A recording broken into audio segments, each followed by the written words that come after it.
Voilà, ça c'est le quatrième enseignement. Le quatrième enseignement, c'est autour de personnes qui nous entourent quand nous éprouvons, quand nous sommes attaqués par la souffrance.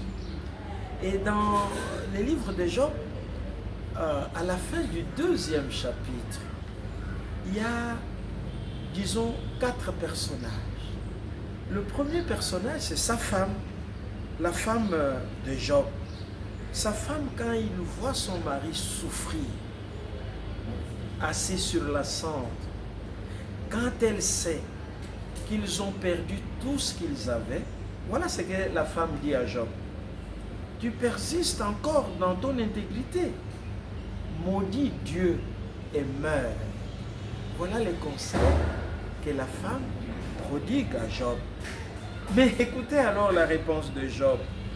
Tu parles comme une insensée. Si nous accueillons le bonheur comme venant de Dieu, comment ne pas accueillir de même le malheur? Voilà.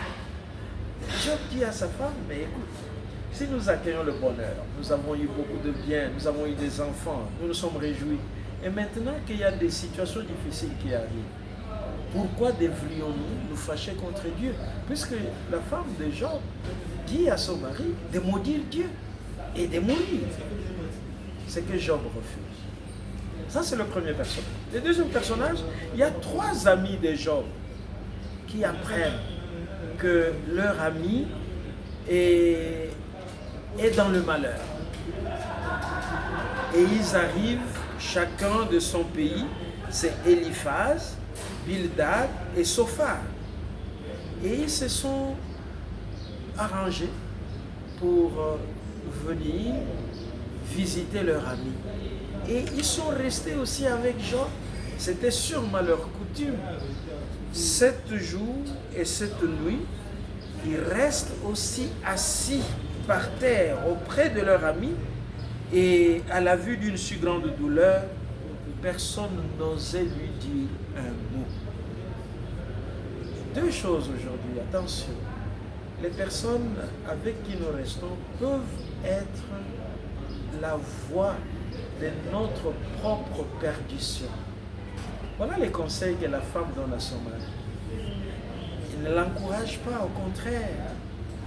Elle le pousse au désespoir, elle le pousse au suicide.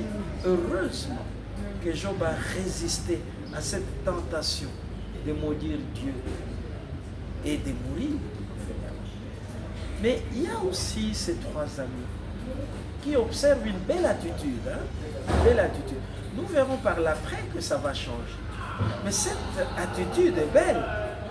C'est le silence pendant 7 jours et 7 nuits, assis par terre avec leur ami pour le soutenir.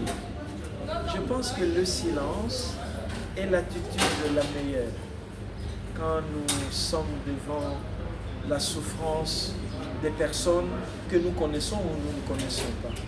Le silence peut être l'attitude la meilleure à adopter devant ce que j'appelle moi l'absurdité de la souffrance. Que le Seigneur nous inspire toujours le désir d'aller visiter les malades. Et qu'en visitant les malades, nous ne leur donnions pas des leçons parce que nous ne ressentons pas ce qu'ils ressentent. Mais que notre silence soit une attitude respectueuse devant les personnes qui souffrent. Soyez bénis d'où vous me suivez. Au nom du Père et du Fils et du Saint-Esprit. Amen.